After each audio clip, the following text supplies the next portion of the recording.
وبرکاتہ بسم اللہ والحمدللہ والصلاۃ والسلام علی رسول اللہ اما بعد۔ آج ہم انشاءاللہ مقلوب پر بحث کریں گے۔ میرے عزیزو، جنگل میں بیٹھ کر جو میں منہج محدثین، اللہ اکبر، آپ کو دینا چاہتا ہوں، انشاءاللہ امید ہے کچھ نہ کچھ آپ کے پلے باتیں پڑ رہی ہیں، ایسے جی۔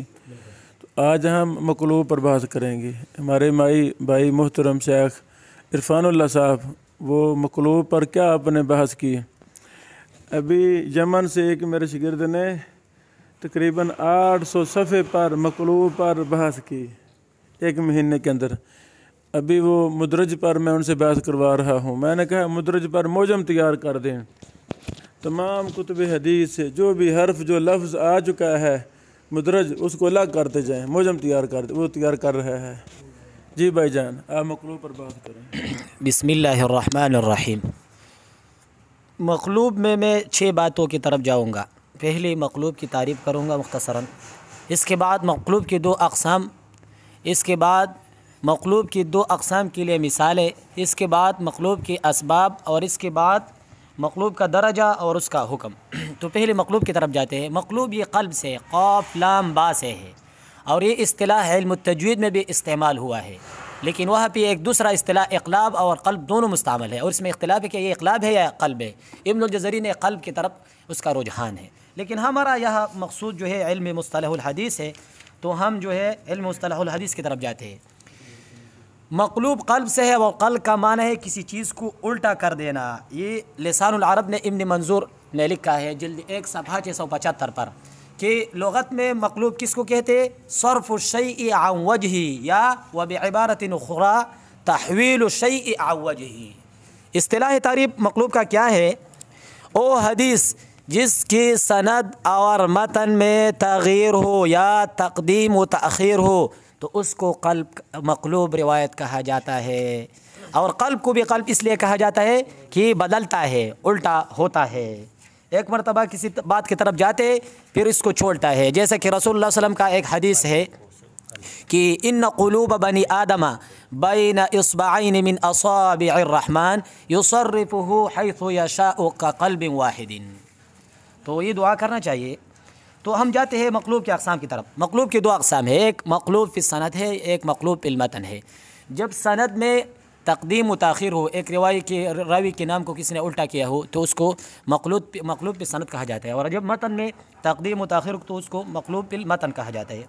تیسری بات، مقلوب فی السند کی مثال اور مقلوب فی المتن کی مثال۔ مقلوب فی السند کی مثال تو آسان ہے، جیسا کہ انس بن مالک ہے، کسی نے پڑھ لیا کہ مالک بن انس، ایک صحابی ہے ایک تابعی ہے، کتنا فرق پڑ گیا؟ بہت فرق پڑ گیا، ایک قرن کا فرق پڑ گیا، ایک صدی کا فرق پڑ گیا۔ دوسرا کعب بن مرہ ہے، کسی نے کہہ دیا کہ مرہ بن کعب۔ تیسرا نصر بن علی ہے، کسی نے علی بن نصر کہا ہے، تو یہ مقلوب فی السند کی مثال ہو گئی۔ مثال مقلوب المتن کی تو مسلم میں جو روایت ہے، امام مسلم نے یہ روایت نقل کی ہے کتاب الزکوٰۃ باب اخفاء الصدقۃ میں، کہ 7 یظلهم اللہ فی ظلہ، اور اس حدیث کے آخر میں ہے ورجل تصدق بصدقۃ فاخفاها حتى لا تعلم يمینه ما تنفق شماله، وهذا النص فيه قلب والروایت المحفوظة۔ صحیح روایت یہ ہے کہ حتى لا تعلم شماله ما تنفق يمینه، یہاں قلب ہے، کس لفظ کا قلب ہے؟ یہ ہے حفاظت سنت۔ سنت ہے کہ نہیں؟ سنت کے محفوظ ہے کہ نہیں؟ قرآن کی حفاظت کے طریقے تھوڑے ہیں، سنت کو اللہ تعالیٰ نے قرآن سے زیادہ طریقوں سے محفوظ کیا ہے۔ یہ ہے او خبر متواتر احاد میں فرق کرنے والوں، او حکم ظنی اور قطعی کا رونا پیٹنے والوں، دیکھیں یہ حدیث یقینی ہے کہ ظنی ہے؟ ایک لفظ بھی راوی سے آگے پیچھے ہو گیا ہے تو محدث نے معاف کیا؟ بولو نہیں، یہ ہے حدیث یقینی ہے۔ معلم یمانی کہا کرتے تھے جب حدیث صحیح ہو جائے اس کو اتنے یقین اور محکم کے ساتھ دیکھا کرو جیسے تمہاری اندر نبی پاک ہوتے تم ان کو دیکھتے۔ کوئی شک کرتا نبی کی ذات میں؟ کرتا شک؟ نہیں، بیان ہی نبی کی صحیح حدیث میں بھی ہمیں شک نہیں کرنا چاہیے۔ کوئی گمراہ ہی ہوگا، شیطان کا پجاری ہوگا، خواہشات کا پوجا کرنے والا ہی ہوگا جو سنت میں شک کرے گا، اس کی عقل ہے ہی نہیں، وہ عقل شیطان والا بندہ ہے جو سنت کو رد کر کے کسی بندے کا قول آگے لے آتا ہے، اس کی عقل سلیم ہے ہی نہیں، اس کو اس کا علم فائدہ نہیں دے گا۔ قیامت کو الا من اتى اللہ بقلب سلیم، قلب سلیم کہا گیا۔ قلب سلیم کس کا ہے؟ جو سنت کی مخالفت کرتا ہے؟ نہیں۔ جو سنت کے خلاف کسی بت کو پوجتا ہے؟ نہیں۔ جو سنت کو اول آخر مانتا ہے، امی باپ امام محدث سب کو پیچھے چھوڑ دیتا ہے، سنت کو پیچھے چھوڑتا نہیں۔ تو اس روایت کو ہم دو قرائن سے ثابت کرتے ہیں کہ یہ مقلوب ہے۔ ایک قرینہ یہ ہے کہ رسول اللہ صلی اللہ علیہ وسلم کے ہاں یعنی عائشہ سے روایت ہے کہ عن عائشہ رضی اللہ عنہا قالت كان النبي صلی اللہ علیہ وسلم يعجبه التيمن في تنعله وترجله وطهوره وفي شأنه كله۔ امی عائشہ، ہاں۔ تو اس روایت میں ہے کہ رسول اللہ صلی اللہ علیہ وسلم ہر کام کو دائیں ہاتھ سے پسند کرتی تھی۔ تو اس روایت میں کیسے آ گیا کہ حتی لا تعلم شماله حتی لا تعلم یمینه، یہ قلب ہے۔ اور امام بخاری نے دوسرا قرینہ یہ ہے کہ امام بخاری نے کتاب الاذان باب من جلس فی المسجد اس میں یہ روایت لایا ہے کہ حتی لا تعلم شماله ما تنفق یمینه۔ ویسی بخاری جس روایت پر ختم ہوا ہے اس میں وزن کا بحث ہے، اور علماء نے تطبیق اس سے کہا ہے کہ جب بخاری کا روایت آتا ہے تو وزن میں سب سے بھاری ہوگا، سب کتابوں سے بھاری ہوگا۔ اور جس میں ضد ہو تو ضد الگ بات ہے، ضد کے لیے کوئی دلیل نہیں ہے۔ ضد جو ہے حق کو ماننے میں سب سے بڑا رکاوٹ ہے، اور اللہ تعالی ہمیں ضد سے بچائے۔ چوتھی بات کی جانب آتے ہیں، جو قلب لوگ کرتے ہیں کیوں کرتے ہیں؟ تین وجوہات ہیں۔ ایک یہ جو قلب کرتے ہیں لوگ کس لیے کرتے ہیں، یہ سہون ہو جاتا ہے۔ انسان کی بشری جو حافظہ ہے، میموری ہے، ذاکرہ ہے، اس میں یہ خاصیت ہے کہ جب آپ کسی چیز کو ریپیٹ نہیں کرتے، نہیں دہراتے تو وہ بھول جاتا ہے انسان۔ اور یہ انسان بھی نسیان سے ہے، علماء نے کہا ہے کہ اس پر کثرت نسیان آتا ہے۔ ایک وجہ یہ ہے کہ سہون یہ ہوتا ہے، متن میں بھی ہوتا ہے اور سند میں ہوتا ہے۔ دوسرا وجہ یہ ہے کہ یہ قصدن کرتے ہیں لوگ، اور قصدن میں دو صورت ہے، ایک لوگ وضاعین کرتے ہیں اور دوسرے لوگ امتحاناً کرتے ہیں۔ وضاعین کیا کرتے ہیں؟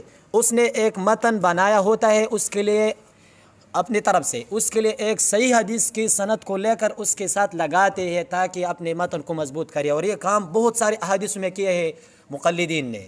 دوسری بات جو یہ قصدن لوگ کرتے ہیں، دوسرا صورت یہ ہے کہ لوگ قصدن کرتے ہیں، امتحاناً کرتے ہیں کہ اس کے لیے کیا کہ مثال تو دینا پڑے گا۔ مثال یہ ہے جیسا کہ بغداد کے محدثین نے کیا تھا، کس کے ساتھ؟ امام بخاری کے ساتھ۔ وہاں پہ بغداد میں یہ بات مشہور تھا کہ امام بخاری کا جو حافظ ہے وہ اعلیٰ درجے کا ہے، اس طرح ہے۔ تو بغداد میں محدثین نے اس کو آزمانے کے لیے، اس کو امتحان میں ڈالنے کے لیے ایک یعنی قافلہ تیار کیا 10 لوگوں کا، ہر ایک کو 10 احادیث دی۔ ابن عدی نے یہ واقعہ نہیں کہا کہ اس نے اس پر رد کیا ہے، لیکن اس کا عورت صحیح نہیں ہے کیونکہ یہ واقعہ تواتر سے ثابت ہے، اور امام بخاری کے لیے تائید کے طور پر بھی ہو سکتے ہیں، اور سب کی امت کا اتفاق ہے شیعہ کے علاوہ کہ امام بخاری کا سند جو ہے اعلیٰ درجے کا سند ہے۔ تو سارے کے سارے نے پوچھ دی اس سے سوالات، ہر ایک سند الٹا کر دیتے، تو امام بخاری کہتے تھے کہ میں لا اعرف، میں نہیں جانتا۔ میں نے جب سب کے سب 10 لوگ پوری ہو گئی تو 100 احادیث کا امتحان کیا تھا اس پر۔ امام بخاری نے کہا کہ آپ نے جو سند کہا ہے یہ اسی متن کا ہے، اور آپ نے جو متن کہا ہے یہ اسی سند کا ہے۔ تو پھر سارے بغداد کے جو محدثین ہیں وہ مطمئن ہو گئے کہ یہ بات جو ہے ویسی آج من گڑت بات نہیں تھی، صحیح بات تھی، تو یہ صورت تھی۔ اب جاتے ہیں حکم کی طرف۔ امام بخاری کا یہ واقعہ سند کے اعتبار سے صحیح ثابت نہیں ہے، اس میں بعض شیوخ ہیں وہ مجاہیل ہیں، لیکن میں کہتا ہوں امام بخاری کو اللہ نے ایسا حافظہ دیا تھا کہ یہ تو 100 ہے نا 10 اگر ایک یعنی ہزار حدیث 100 بندے بھی تبدیل کرتے، امام بخاری ان کے قلب کو بھی درست کر دیتے۔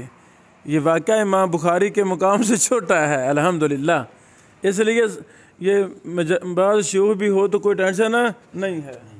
اب درجہ کی جانب میں آتے ہیں، تو مقلوب کا درجہ ہے کہ یہ ضعیف ہے۔ کیا وجہ ہے کہ ضعیف ہے؟ لتغیر الواقع فی سندہ او متنہ سواء کان عمدا ام سہوا۔ یہ کس نے لکھا ہے؟ تدریب الراوی جلد 1 صفحہ 91 پر لکھا گیا ہے۔ حکم کیا ہے؟ آخر میں حکم کی جانب بڑھتے ہیں، کیونکہ ہم نے جو سارا بات کی کس لیے کی، اس کا حکم کیا ہے؟ تو حکم یہ ہے کہ لا یجوز القلب عمدا، قصدن یہ کرنا نہیں چاہیے۔ جیسا کہ لوگوں نے کیا تھا تو وہ الگ واقعہ تھا اور الگ وقت تھا، اب یہ نہیں کرنا چاہیے۔ جزاکم اللہ خیر۔ بھائی جان ٹائم تھوڑا ہے، جو بھائی نے بات چھوڑ دی اہم بات، مختصر موضوع پر بات کریں۔ نہیں نہیں قلب پر کوئی بحث ہے؟ قلب پر شیخنا ہاں ہاں جی شیخ، جو اہم بات ان سے چھوڑ گئی ہے. جی شیخ. بسم اللہ الرحمن الرحیم، الحمد للہ والصلاة والسلام علی رسول اللہ، اما بعد. قلب کی جو اصطلاحی تعریف ہے اس کے متعلق محققین کہتے ہیں کہ اس کی تعریف کوئی ایک محدد نہیں کی جا سکتی، کیونکہ اس کی اقسام ہیں، اور ان کی اقسام کے طور پر ہی اگر اس کو الگ الگ رکھا جائے تو اس کو سمجھا جا سکتا ہے. امام سیوطی کا جو الفیہ ہے اس میں انہوں نے قلب کی متن اور سند کے لحاظ سے الگ سے اشعار لکھے. القلب فی المتن وفی الاسناد قر اما بابدال الذی به اشتہر بواحد نظیرہ لیغربا او جعل اسناد حدیث اجتبا لآخر وعکسه اغرابا او ممتحنا کاہل بغداد حکو. انہوں نے ساری چیزیں جو قلب اسناد کے متعلق ہیں وہ ساری اس میں جمع کر دی. پہلے بتایا کہ قلب جو ہے دو قسم کا ہوتا ہے، متن اور سند دونوں میں. اب متن کے متعلق جو ہے انہوں نے مثال بتا دی بھائی نے بغداد کی، اور اسی طرح سند کی بھی مثالیں انہوں نے ذکر کر دی. انہوں نے جو اسباب ذکر کیے ہیں ان میں سے ایک سبب یہ بھی ہے کہ بعض اوقات کچھ لوگ جو ہے نا کسی ان کی یعنی یہ عادت ہوتی تھی کہ کوئی چیز اجنبی کر کے نئی کر کے جو ہے لوگوں کے سامنے لاتے تھے، کہ ایک سند مشہور ہے اس میں کوئی ایسا اضافہ کر دینا کہ لوگوں کو جو ہے اچھی لگے کہ نئی سند لایا ہے. تو اس طرح اس وجہ سے بھی قلب ہوتا تھا. تو قلب کے اسباب میں سے ایک یہ بھی سبب تھا. اس کے حکم میں کچھ اقوال میں نے لائے ہیں. سب سے پہلے کہتے ہیں کہ قلب جو ہے یہ ادراج کے مشابہ ہے، دونوں ادراج کے معنی میں ہے. تو ومن حیث نبعہ یکون لغرض صحیح فیکون جائزا، بعض اوقات اس کی غرض صحیح ہو سکتی ہے تو اس صورت میں جائز ہو سکتا ہے، وہ جیسا کہ ذکر کیا گیا. کافی زیادہ مثالیں ہیں. محدثین نے اس کو قلب کہا ہے، بعض نے مدرج کہا ہے. تو وہ میں جو مدرج پر بات کروا رہا ہوں، میں نے کہا یہ الگ بات بنا دیں. وہ کون سی الفاظ ہیں جو مقلوب بھی ہیں اور مدرج بھی ہیں، وہ بڑی ہماری کتاب میں شرح کی تفصیل. اچھا، دو چیزیں ہیں کہ بعض اغراض میں یہ جائز ہے اور بعض اغراض میں یہ حرام ہے قلب کا کام. حافظ ابن حجر کہتے ہیں محرم الا بشرط لا یستمر علیہ بل ینتہی بانتہاء الحاجہ، یعنی جب ایک ضرورت مکمل ہو جائے جیسا کہ بغداد والوں نے کیا تھا، تو اگر اس نے عمدن کیا بھی ہے تو بعد میں مجلس ختم ہونے سے پہلے اس کی وضاحت بھی کر دے. ان فاعل هذا يطلق علیہ انه یسرق الحدیث، جو یہ کام کرنے والا ہے اس کے بارے میں جو جرح تعدیل میں لفظ استعمال ہوتا ہے وہ ہے یسرق الحدیث. وربما قیل فی الحدیث نفسه مسروق، اس کو مسروق بھی کہا جاتا ہے جرح تعدیل میں کہ یہ حدیثیں چوری کرتا ہے. امام سخاوی کا قول ہے، وہ کہتے ہیں وفی اطلاق السرقۃ علی ذلك نظر الا يكون الراوی المبدل به عند بعض المحدثین منفردا به فسرقه الفاعل منه وللخوف من هذه الآفة كره اہل الحدیث تتبع الغرائب. تو انہوں نے ان کی تھوڑا سا اختلاف کیا، لیکن اس بات میں اجماع ہے کہ یہ حرام ہے، الا یہ کہ یعنی ایک مجلس ہے اس کے آخر میں اس کی وضاحت کی جائے. آخر میں میں نے یہ کچھ مؤلفات جمع کیے ہیں کہ جو اس موضوع پہ لکھے گئے، قلب کے موضوع پہ. سب سے پہلے تو وقد الف الخطیب فی هذا کتابا سماہ رفع الارتیاب فی المقلوب من الاسماء والانصاب.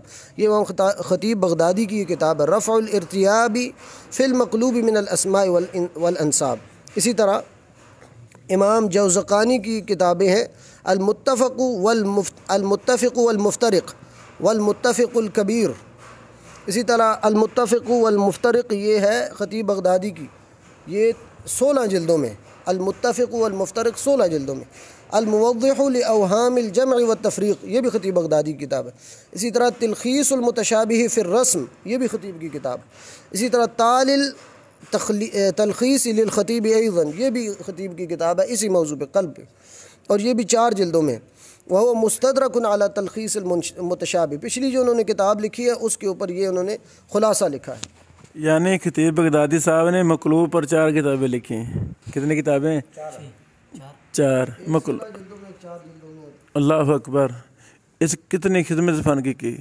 چلو اب یہ جو بحثیں ہیں میں شرح الفیہ سیوطی میں جو شرح کی ہوئی ہے امام سیوبی نے، اس کی دوسری جلد اور صفحہ نمبر 231، اور اسی طرح علم الرجال و نشأتہ و تطورہ لابی یاسر محمد آل مطر الزہرانی، یہ ان کی کتاب سے صفحہ نمبر 210 سے میں نے لیے. جزاکم اللہ خیرہ، بارک اللہ فیکم.